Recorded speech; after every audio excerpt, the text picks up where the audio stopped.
Dear student, আমি রত্না রায়, নেতাজি সুভাষ মহাবিদ্যালয় হলদিবাড়ি কলেজের ইতিহাস বিভাগের অধ্যাপিকা। আজকে আমি থার্ড সেমিস্টার হিস্ট্রি অনার্সের ক্লাস নেব। এর আগে তোমাদের আমি একদিন ক্লাস নিয়েছি, সেই ক্লাসে আমি সিলেবাস সম্পর্কিত কিছু কিছু আলোচনা করেছি। পুরো আলোচনায় আমি যাইনি সেই দিন। আজকের আলোচনাটা সিলেবাস ভিত্তিক। আমি আগের দিন বলেছিলাম তোমাদের সিলেবাসটা রিডিউস হয়েছে, মানে সিলেবাস ছোট করা হয়েছে। আশা করি তোমরা যারা সিলেবাস ডাউনলোড করেছো তোমাদের কাছে সেই রিভাইজড সিলেবাসটা আছে, মানে রিডিউস যে ছোট করা সিলেবাসটা সেটা আছে। তবুও আমি আজকে বলে দেব সিলেবাসের মধ্যে তোমাদের কি কি বাদ আছে, কি কি আছে, কারণ তোমরা হয়তো আশা করছি সবাই ডাউনলোড করেছো, করে প্রিন্ট আউট করেছো, না করলেও করে নেবে। অনেক দিন ক্লাস হয়েছে, তোমাদের গুগল মিটেও ক্লাস হচ্ছে। থার্ড সেমিস্টারের হিস্ট্রি অনার্সের C5, C6, C7-এর প্রায় অর্ধেক সিলেবাসই ছোট হয়ে গেছে, তোমরা নিজেরা হয়তো দেখেছো। C5-এ যেমন 1526 থেকে 1757 পর্যন্ত আছে, মুঘল যুগ। এর আগের দিন পড়িয়েছিলাম হিস্ট্রিওগ্রাফি। এই হিস্ট্রিওগ্রাফিতে কি কি আছে সেইগুলোও আলোচনা করব। আর মুঘল যুগ পড়তে হলে কিছু শব্দ আমাদের ভীষণ শব্দ সম্পর্কে একটু সচেতন থাকতে হবে। কীরকম সচেতন? কারণ যখনই আমরা ইসলামিক ইতিহাস পড়ি, আমরা যখনই ইসলামাইজেশন পিরিয়ডের একটা ইতিহাস পড়তে শুরু করি, তখন আমাদের বেশিরভাগই উর্দু ল্যাঙ্গুয়েজ সেখানের ঐতিহাসিকরা ব্যবহার করেছেন এবং সেইগুলোর টার্ম কিন্তু ব্যবহৃত হয়। আমরা যতই বাংলায় পড়ি না কেন, কিছু কিছু শব্দ কিন্তু উর্দুতে থেকে যায়, কিছু হিন্দি টার্মও থেকে যায়, আবার কিছু অন্যান্য ভাষার টার্মও আছে, সেগুলো পরে ট্রান্সলেট হয়েছে। কিছু কিছু শব্দ আছে সেগুলোর মানে জানাটা খুব দরকার, সেগুলো আমি আজকে আলোচনা করব। তাছাড়া আমি C5 সিলেবাস সম্পর্কে একটু বলি। একদম ছোট হয়ে গেছে সিলেবাস। হিস্ট্রিওগ্রাফিতে আগে যেমন আমরা অনেকগুলো ঐতিহাসিকের নাম এবং তাদের বিভিন্ন কাব্যগ্রন্থগুলো, তাদের রচনাগুলো নিয়ে আলোচনা হতো, এবং সেইগুলো দ্বারাই কি করে একটা নতুন ইতিহাস তৈরি করা যায়, reconstruction of Mughal Indian history, মানে হিস্ট্রিওগ্রাফির এই বিভিন্ন সাহিত্যিক উপাদানের ওপর ভিত্তি করে কি করে মুঘল যুগের ইতিহাসকে আবার রচনা করা যায়, রিকনস্ট্রাকশন, নতুন করে পুনর্প্রতিষ্ঠিত করা যায়, সেইগুলো আগেও ছিল, এখনও আছে। কিন্তু তোমাদের অনেকগুলো সোর্স আগে ছিল সিলেবাসে, এখন অনেকগুলো সোর্স নেই। সোর্স মানে উপাদান। যেহেতু আমরা এখন সাহিত্যিক উপাদান পড়ছি, এখন উপাদানগুলোকে ছোট করে দেওয়া হয়েছে। যেমন তোমাদের এখানে আবুল ফজল আর আব্দুল হামিদ লাহোরি পড়তে হচ্ছে, আর বায়োগ্রাফির মধ্যে তুজুকি বাবরি আর হুমায়ুন নামা দিয়েছে। আগে কিন্তু এখানে আরও অনেক ছিল, সিলেবাস কমিয়ে দিয়ে আর কিছু দেওয়া হয়নি। আর হিস্ট্রিওগ্রাফি অ্যান্ড ডিফারেন্ট অ্যাপ্রোচ, আমি বলেছি বিভিন্ন যে স্কুলগুলো আছে, Cambridge school, nationalist school, subaltern school, সেই সমস্ত যে হিস্ট্রিওগ্রাফির যে বিভিন্ন দৃষ্টিভঙ্গি আছে, যে বিভিন্ন ঐতিহাসিকরা বিভিন্নভাবে ইতিহাস চর্চা করেছেন এবং ইতিহাসকে দেখানোর চেষ্টা করেছেন, তাদের যে দৃষ্টিভঙ্গি সেইগুলো কি, এটা আমাদের একদম প্রথম পর্বেই আছে। তারপরে বিভিন্ন শাসকদের যে সমস্ত অ্যাডমিনিস্ট্রেটিভ দিক, যুদ্ধ তো থাকবেই, ইতিহাস মানেই বিভিন্ন যুদ্ধ আছে। মুঘল ইতিহাস পড়তে হলেই সবার আগে পানিপথের যুদ্ধের কথাই মনে পড়ে। কিন্তু বেশি ইতিহাসকে বেশি যুদ্ধ, বেশি সাল সন তারিখ দিয়ে মুড়ে দিতে আমি চাই না। আমি জানি যে ইতিহাস মানেই তোমাদেরকে সবাই বলবে, বাবা ইতিহাস নিয়ে পড়ছিস মানে প্রচুর লিখতে হচ্ছে, প্রচুর সাল সন তারিখ তোদের মনে রাখতে হচ্ছে, কঠিন কঠিন নাম মনে রাখতে হচ্ছে। একদম না, একটু মজাদার করে ইতিহাস পড়ি আমরা। কীরকম? সেটা হচ্ছে যে পানিপথের নর্মাল কিছু যুদ্ধই, যেটা নর্মাল, পানিপথের যুদ্ধ, ঘরগড়ার যুদ্ধ, যেগুলো আমরা জানি মুঘল যুগে আছে, সেগুলো নর্মাল। কিন্তু আমাদের সিলেবাসে অনেকটা কম করে দেওয়া হয়েছে। যেমন বাবর আছে, হুমায়ুন আছে, শেরশাহ আছে, তাদের অ্যাডমিনিস্ট্রেটিভ মানে প্রশাসনিক বিভিন্ন পদক্ষেপগুলো আলোচনা করার আছে। তারপর আকবর আছে, জাহাঙ্গীর আছে, মানে এগুলো নাম তো আমাদের জানা, এবং সেখান থেকে আমাদের কি কি পড়তে হবে, একদম বেশি কিছু পড়তে হবে না, ভীষণ ভীষণ কম এবং ছোট করে দেওয়া হয়েছে সিলেবাসে। কারো প্রশাসনিক দিক পড়তে হচ্ছে, কারো অর্থনৈতিক দিক পড়তে হচ্ছে, আগে কিন্তু পুরোটা পড়তে হতো, এখন কিন্তু সেটা পড়তে হচ্ছে না। নর্মাল আকবরের রাজপুত পলিসি, আকবরের ধর্মীয় নীতি, ঔরঙ্গজেবের দাক্ষিণাত্য পলিসি, ঔরঙ্গজেবের ধর্মীয় নীতি, রিলিজিয়াস পলিসি, এই যে কমন কোশ্চেন কিছু আমি যদি বলি বা টপিকও যদি বলি ধরে, যে ঔরঙ্গজেবের ধর্মীয় নীতি, অনেকেই মনে করেন যে মুঘল যুগের ধ্বংসের পেছনে ঔরঙ্গজেবের ধর্মনীতি কাজ করেছিল।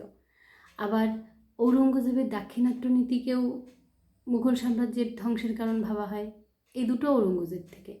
আকবর থেকে আকবরের ধর্মীয় দিনী ইলাহি সম্পর্কে পড়তে হবে, আবার আকবরের রাজপুত পলিসি। এটা ঠিক যে আকবরের প্রশাসনিক ব্যবস্থা বাদ দিলে মুঘল যুগে কিছুই থাকে না। এবার তোমাদের প্রশ্ন থাকতে পারে, ম্যাডাম আমাদের তো অনেক পড়তে হচ্ছে। না, আমাদের সিলেবাস অনেকটাই ছোট হয়ে গেছে। আগে আমাদের যতটা এলাবোরেটলি পড়তে হতো, এখনের সিলেবাসে কিন্তু ততটা নেই।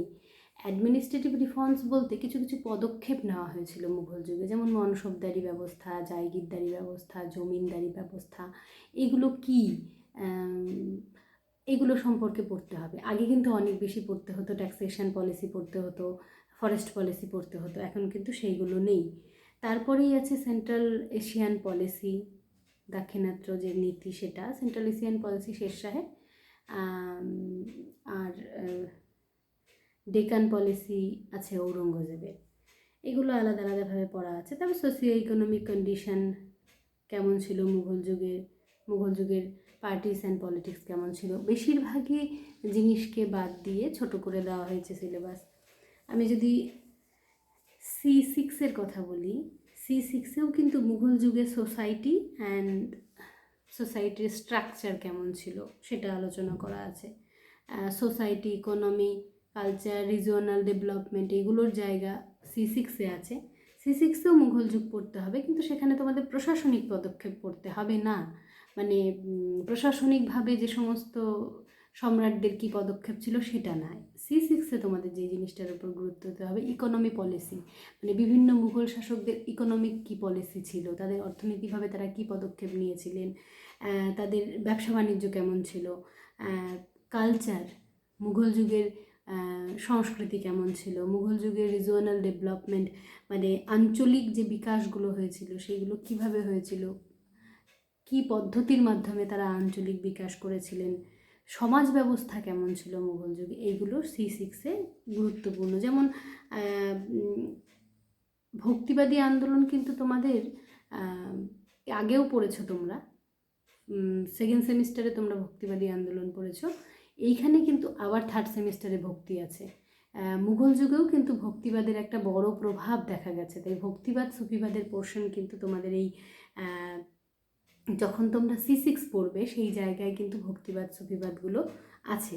ল্যাঙ্গুয়েজ এর ডেভেলপমেন্ট, আমি একটু আগেই বলছিলাম যে আমরা যখন মুঘল ইন্ডিয়ান হিস্ট্রি পড়ি, বা আমরা যদি মধ্যযুগ মিডিয়েভাল ইন্ডিয়ান হিস্ট্রির কথা বলি, মিডিয়েভাল ইন্ডিয়ান হিস্ট্রি পড়তে গেলে আমাদেরকে উর্দু টার্ম, শুধু উর্দু না, এমন অনেক হিন্দি শব্দ আছে সেইগুলোকেও জানতে হয়, কিছু তুর্কি, কিছু ফার্সি টার্ম আছে যেইগুলোর সাহায্যে অনেক জিনিসকে ব্যাখ্যা করা হয়েছে, যদিও পরে সেটা ট্রান্সলেট হয়েছে। সেই জন্য উর্দু ল্যাঙ্গুয়েজের কীভাবে উৎপত্তি হলো, তার বিকাশ কী করে হলো, এবং বেশিরভাগ রাজসভায় কিন্তু সেই সময় হিন্দিতে বা অন্য কোনো ভাষা না, সেই সময় কোনো রাজসভায় তুর্কিতে বা কোনো রাজসভায় উর্দুতে, এগুলোই কিন্তু তখন তাদের ল্যাঙ্গুয়েজ ছিল।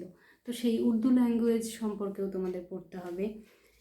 তারপর এগ্রিকালচার আর নন এগ্রিকালচার প্রোডাকশান, মানে সেই সময়কার কৃষিজ অকৃষিজ উপাদান কী কী ছিল, মনিটারি সিস্টেম, অর্থনীতি ব্যবস্থা, সেটা কিভাবে চলতো, এগুলো কিন্তু আমি এই কারণে বলছি, তার কারণ হলো একটা করে টপিক ধরে আমি পড়াতে শুরু করে দিলাম, কিন্তু যখন তোমরা বই থেকে সেইটার সম্বন্ধে পড়তে যাবে, তখন কোনো শব্দের জন্য হয়তো আটকে গেলে, কোনো টার্মের জন্য আটকে গেলে, এই জন্য আমি পুরো মুঘল যুগের এইরকম অনেক শব্দ আছে, এইরকম অনেক জিনিস আছে, কোন কোন জিনিস তোমাদের পড়তে হতে পারে, এইগুলো আমি একটু আলোচনা করছি।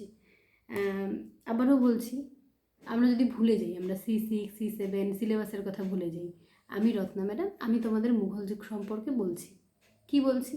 মুঘল যুগ যখনই আমরা পড়তে শুরু করব, মুঘল যুগের কি কি পড়তে হয়? নর্মালি আমরা আকবর সম্বন্ধে, বাবর সম্বন্ধে, শাহজাহান, শেরশাহ, জাহাঙ্গীর, ঔরঙ্গজেব সবার সম্পর্কে আমরা পড়ব। এবার তাদের সম্পর্কে কি পড়ব? তাদের সম্পর্কে পড়তে হলে প্রত্যেক শাসকের যে ধর্মীয় পদক্ষেপ কী ছিল, কমন ব্যাপার, এটা পড়তেই হবে। অর্থনীতি ব্যবস্থা, অর্থনৈতিকভাবে তিনি কী কী পদক্ষেপ নিয়েছিলেন, এটা একটা। প্রশাসনিকভাবে তিনি কী কী পদক্ষেপ নিয়েছিলেন, এটা একটা। এই জিনিসগুলো একদম একটা কম্পালসারি বিষয় মুঘল যুগের জন্য। এছাড়া কি সমগ্র মুঘল যুগের সমাজ ব্যবস্থা কেমন ছিল, সোসাইটি কালচার কেমন ছিল, মুঘল যুগের অর্থনীতি কেমন ছিল, শিল্প স্থাপত্য ভাস্কর্য কেমন ছিল, ব্যবসা বাণিজ্য কেমন ছিল, অন্যান্য বৈদেশিক রাষ্ট্রগুলোর সাথে সম্পর্ক কেমন ছিল, সেই সময়কার এখানকার মুদ্রা অর্থনীতি ব্যবস্থা কেমন ছিল, মনিটারি সিস্টেম কেমন ছিল, কৃষি এগ্রিকালচার কেমন ছিল, সমাজে নারীদের অবস্থান কেমন ছিল, এই এই জিনিসগুলো তোমাদের গোটা মুঘল যুগে পড়তে হবে। এবার আমি টপিক ধরে যদি বলি, কিছু কিছু শব্দ আমি বললাম যে শব্দগুলো জানা খুব দরকার। তোমাদের হিস্ট্রিওগ্রাফিতে অনেক কিছু আলোচনা করার নেই, তবে আমরা যে কোনো যুগের ইতিহাস পড়তে হলে আমাদেরকে কিন্তু স্মৃতি, কথা এবং আত্মজীবনীর ওপর জোর দিতে হয়। এটা আমার একটাই বলার কারণ হলো, তোমাদের জানি না কী ধরনের কোশ্চেন হবে, তবে প্রিভিয়াসলি এর আগে যখন আমি দেখেছি এর আগের কোশ্চেনগুলোতে কিন্তু একটা হচ্ছে অটোবায়োগ্রাফি আর বায়োগ্রাফি, এই দুটো সম্পর্কে কিন্তু স্টুডেন্টদেরকে একটু সজাগ থাকতে হবে যে অটোবায়োগ্রাফি কী আর বায়োগ্রাফি কী। অনেক সময় হয় না কোনো শাসকের অটোবায়োগ্রাফি বা বায়োগ্রাফি, অটোবায়োগ্রাফি মানে আত্মজীবনী, যেটা আমি নিজের কথা নিজে লিখব, আর বায়োগ্রাফি মানে জীবনী, যে কারো জীবনী আমি লিখতে পারি, বা তুমিও লিখতে পারো, বা তোমরাও লিখতে পারো। তো এই বায়োগ্রাফি এবং অটোবায়োগ্রাফি, স্মৃতি, কথা, আত্মজীবনী, এইগুলোর কিন্তু খুব ভীষণ পরিমাণে গুরুত্ব রয়েছে ইতিহাসের ক্ষেত্রে। সেটা তুমি যে কোনো যুগের ইতিহাসের কথা বলো না কেন, তোমরা একটা গুরুত্ব রয়েছে, এটা বলে দিলাম। এবার এরপরে তো যে লেখাই আছে যে আবুল ফজল পড়তে হবে, তুজুকি, বাবরি, মানে এইগুলো ইতিহাসের যে সমস্ত হিস্ট্রিওগ্রাফি দিয়ে শুরু হলো সেইগুলো।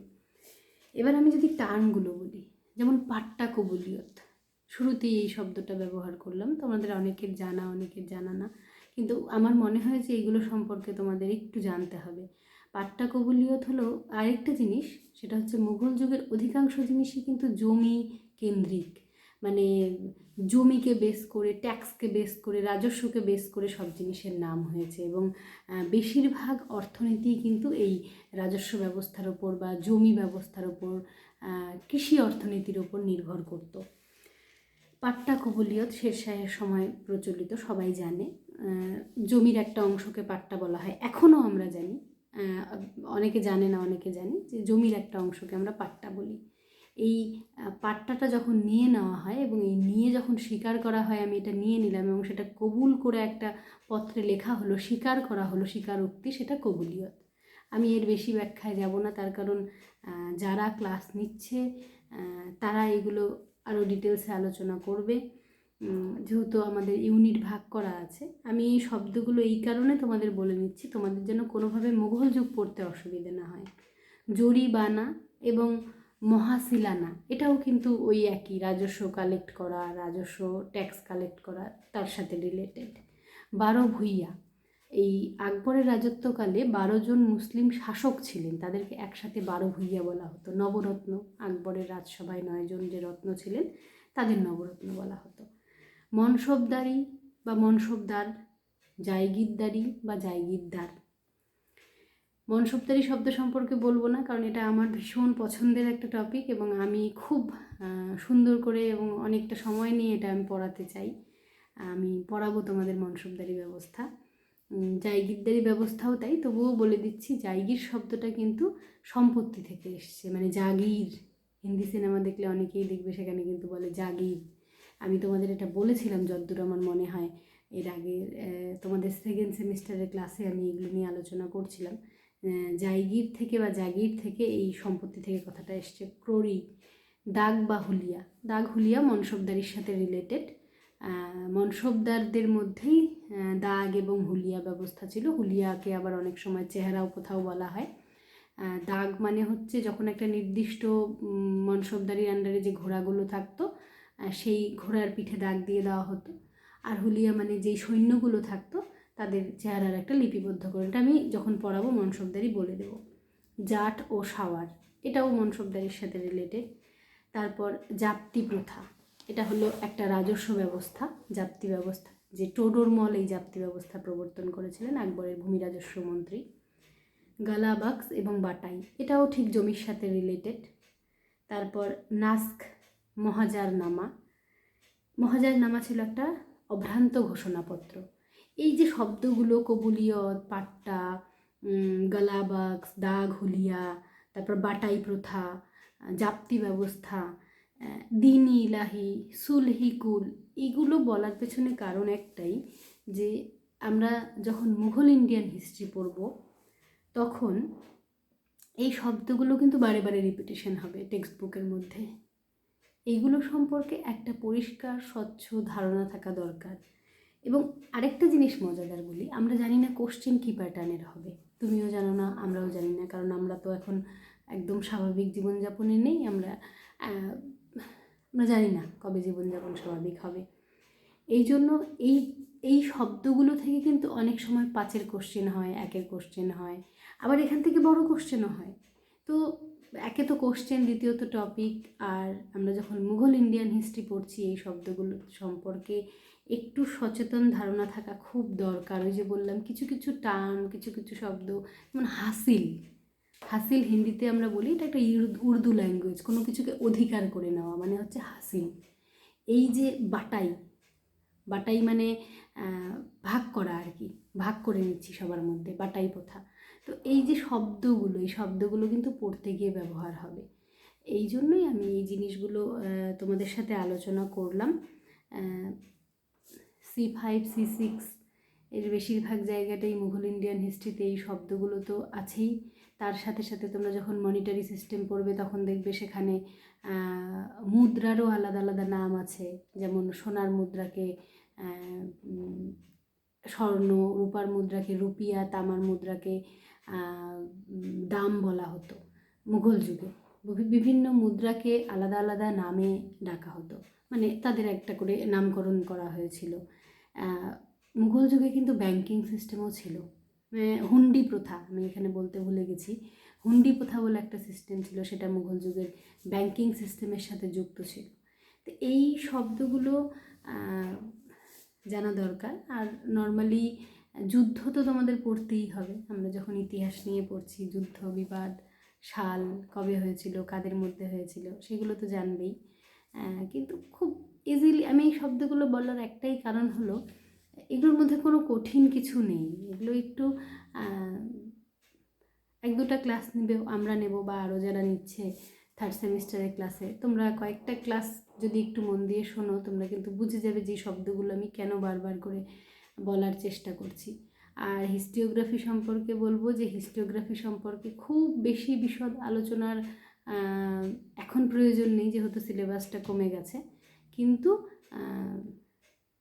এখন ইতিহাস কিন্তু আর ওই আগের মতো একটা পুরনো ধ্যান ধারণার ইতিহাস না। তাই নতুন পদ্ধতিতে ইতিহাস লেখার চেষ্টা করবে।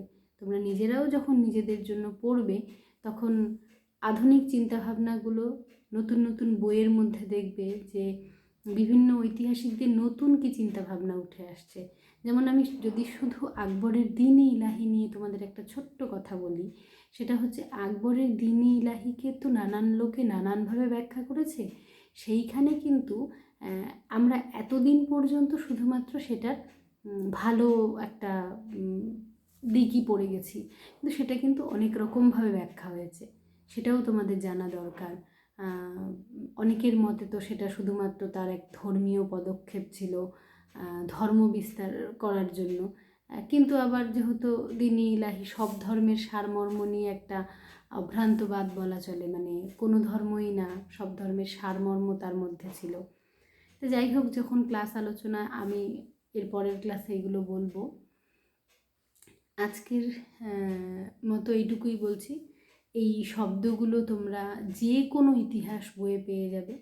মধ্যযুগের ভারতের ইতিহাসের গোপালকৃষ্ণ পাহাড়ির বই আছে, তেসলিম চৌধুরীর বই আছে, জীবন মুখোপাধ্যায়ের বই আছে।